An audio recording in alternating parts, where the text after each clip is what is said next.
आकाश के नक्षत्रों के स्वामी चंद्रदेव का तेज पूरी सृष्टि को शीतल करता था। ब्रह्मांड की गति उनके प्रकाश से नियंत्रित थी। प्रजापति दक्ष ने अपनी 27 कन्याओं का विवाह चंद्रदेव के साथ संपन्न करने का निर्णय लिया। विवाह मंडप में नक्षत्रों की चमक बढ़ गई और देवताओं ने पुष्प वर्षा की।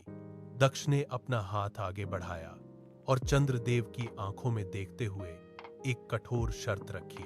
उन्होंने कहा कि चंद्रदेव अपनी सभी पत्नियों के साथ समान व्यवहार करेंगे और किसी के प्रति भी भेदभाव नहीं करेंगे।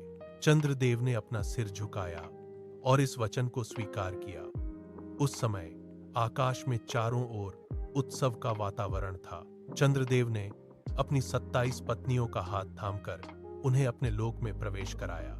लेकिन उस भव्य समारोह के बीच चंद्रदेव की दृष्टि रोहिणी पर ठहर गई। उन्होंने अपना वचन तो दे दिया था, लेकिन उनके मन की गति बदलने लगी थी। वे अपनी पत्नियों के बीच खड़े थे, पर उनकी चेतना एक ही दिशा में खींची चली जा रही थी। यह उस विनाशकारी पक्षपात की शुरुआत थी जिसने आगे चलकर पूरी सृष्टि के संतुलन को हिलाकर रख दिया।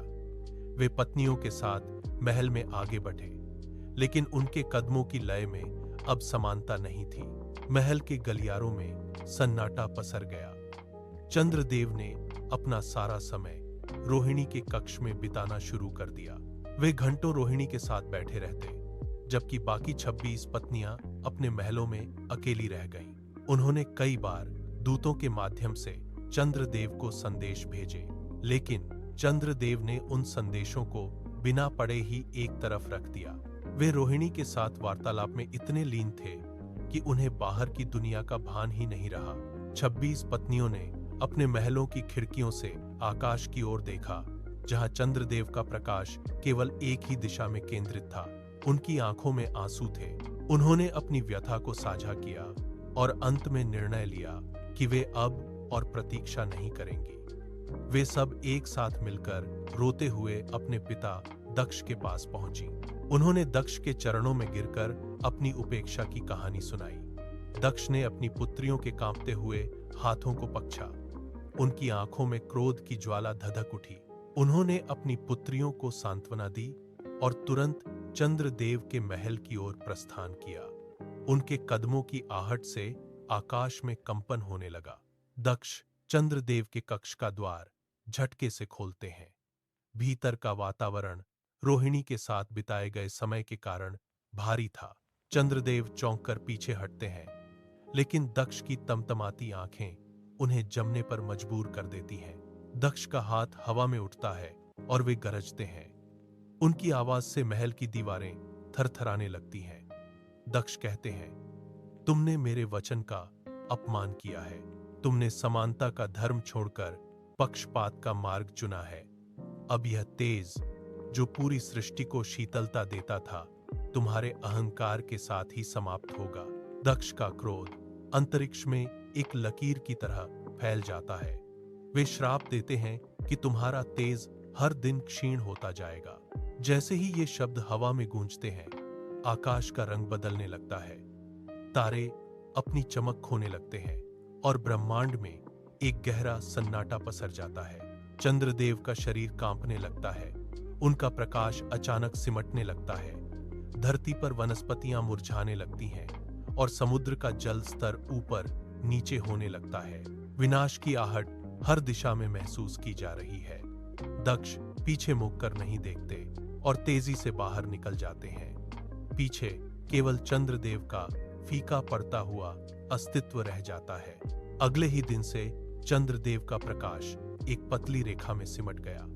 रातें काली और डरावनी हो गईं। समुद्र का जल तटों को छोकर पीछे हटने लगा और धरती की वनस्पतियां मुरझाकर गिरने लगीं। अंततः वह रात आई जब आकाश पूरी तरह रिक्त हो गया।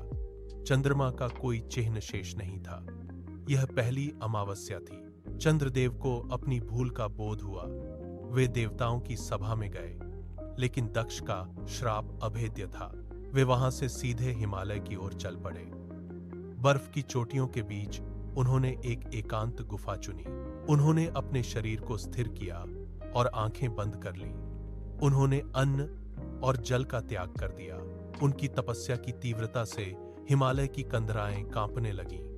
चट्टानों से बर्फ के टुकड़े टूटकर गिरने लगे। वे अपनी इंद्रियों को पूरी तरह वश में कर चुके थे। उनका ध्यान केवल शिव के चरणों में केंद्रित था। गुफा की चट्टानें अचानक एक दिव्य प्रकाश से जगमगा उठी। भगवान शिव वहां प्रकट हुए। उन्होंने अपना हाथ उठाया और चंद्रदेव को उठने का संकेत दिया। शिव ने चंद्रदेव को अपने मस्तक पर धारण कर लिया। उन्होंने कहा, दक्ष का श्राप पूर्णतः मिटाया नहीं जा सकता, किंतु मैं इसे संतुलित करता हूं। अब से तुम 15 दिन तक अपना तेज खोओगे और अगले 15 दिन तक पुनः उसे प्राप्त करोगे। शिव के मस्तक से चंद्रमा की एक पतली रेखा आकाश में उभरी। अमावस्या का अंधकार छंटने लगा। चंद्रमा धीरे धीरे बढ़ने लगा। हर रात उसका आकार विस्तृत होता गया। अंततः वह पूर्ण चमक के साथ पूर्णिमा के रूप में आकाश में छा गया। यह चक्र आज भी जारी है। सृष्टि में संतुलन पुनः स्थापित हो गया। यह कथा स्पष्ट करती है कि पक्षपात का परिणाम विनाशकारी होता है, किंतु सच्ची तपस्या और पश्चाताप से जीवन का संतुलन पुनः प्राप्त किया जा सकता है।